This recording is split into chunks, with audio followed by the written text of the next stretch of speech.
මේ වීඩියෝ එක බලන ඔබත් අනිවාර්යෙන් දැකලා ඇති.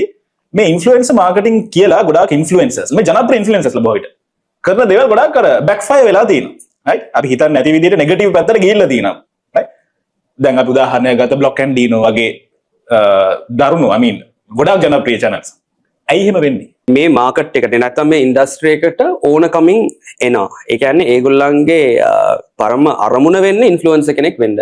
සමහර කට්ටිය නොදැනුවත්වම ඉන්ෆ්ලුවෙන්සර් කෙනෙක් වෙනවා. සමහර කට්ටිය වෙන කට්ටිය කරන දේවල් කොපි කරගෙන අන්න ඒ විදිහට කරනවා. මේ තුන් ගොල්ලොන්ටම සාමාන්‍යයෙන් ඉන්ෆ්ලුවෙන්සර් මාකටිං පැත්තේ මම ඇකඩමික් එක්කෙනෙක් හැටියට කියලා කිව්වනම් අපි යම්කිසි කෝස් එකක් දැකලා නැහැ. එහෙම නැත්නම් යම්කිසි සාර ධර්ම පටිපාටියක් දැකලා නැහැ. ඒක ලෝකේ කොහෙවත්ම තියලා නැහැ රයිට්. මේ වගේ එකක් ෆලෝ කරන්න කියලා. මෙහෙම ප්‍රශ්නයක් වුණොත් ඔයා මෙහෙම රියැක්ට් කරන්න ඕනේ කියලා දෙයක් නැහැ. ඒගොල්ලන් අර ඒ කියන්නේ ආවට ගියාවට ඒ සිස්ටම් එකට කරනකොට ඒගොල්ලන් ඒ ආශ්‍රයෙන් තමයි ලර්න් කරන්නේ රයිට්. මේම ප්‍රශ්නයක් තියෙනවා කියලා.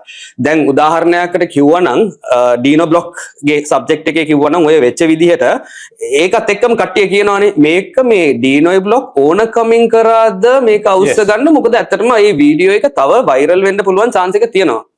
ඒ හැරෙන්න මෙන්න මේකෙන් ගුණේ ඇවිල්ලා මේ වගේ සිද්ධාන්ත වෙනවා. ඒකයි ඒගොල්ලන් Facebook එකේ දාලා තිබ්බේ මේක මේ ඒ අරමුණෙන් නෙමෙයි තිබ්බේ. නමුත් මේක තමයි අරමුණ.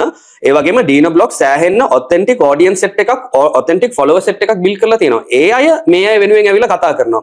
හරියට අර කැන්වාස් එකේ ඇඟිල්ල අහු වුණා වගේ ගොඩාක් කම්පිටිටර්ස්ලා කිව්වා මේක කැන්වාස්ලාගේ අවසානය වෙන්න පුළුවන් නඩු ඇවිල්ලා ලොකු ප්‍රශ්නයක් වෙන්න පුළුවන් නෑ.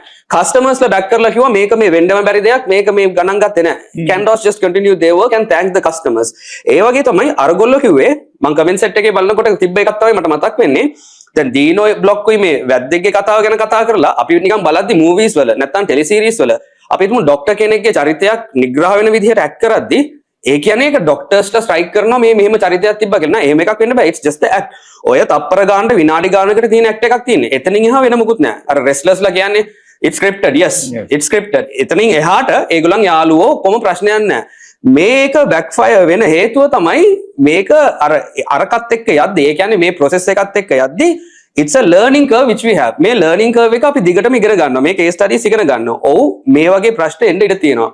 ඒකයි අර කලත්මගේ ප්‍රශ්නෙත් එක්ක අපි ගත්තොත් දැන් මේකත් එක්ක කලත්මත් ඔය ප්‍රශ්නෙම දාද්දි අර බෑක්ෆයර් වෙන ක්‍රමයටත් බැලුවා නම් අතන අපි ඉගෙන ගන්නවා සෝෂල් මීඩියා වල තියෙන ලීගල් පැත්ත මොකද්ද? ඒ කියන්නේ අන්ඩර් ඒජ් කෙනෙක් මෙහෙම කතා කරොත් අපිට මොකක් හරි එතන දාන්න පුළුවන්ද නැත්නම් ලීගල් යුනිට් එක එයාට වාසි වෙයිද? අපිට අවාසි වෙයිද? ඒ වගේම තමයි එයා කියලා තියෙන දේවල් වලට එයාගේ රෙස්පොන්සිබිලිටි එක මොකද්ද? ඔය වගේ ඉතින් ගොඩක් දේවල් මෙතන එනවා. ඉතින් මේකට මේ කෙටියෙන්ම මම කියන්නේ ඩීනෝයි බ්ලොක්කුයි කරපු දේ කිසිම අවුලක් නැහැ. හැබැයි ඉස්සරහට ඒගොල්ලන්ට මේ වගේ දේවල් ෆේස් කරන්න ඕන වෙයි. it's a learning curve of how you will do. ඉතින් මේක දැන් ඉන්ෆ්ලුවෙන්සර් මාකට් එක පොඩ්ඩක් ඩෙවලොප් වෙලා තියෙන හින්දා අපිත් මේකෙන් පොඩ ඉගෙන ගන්නවා.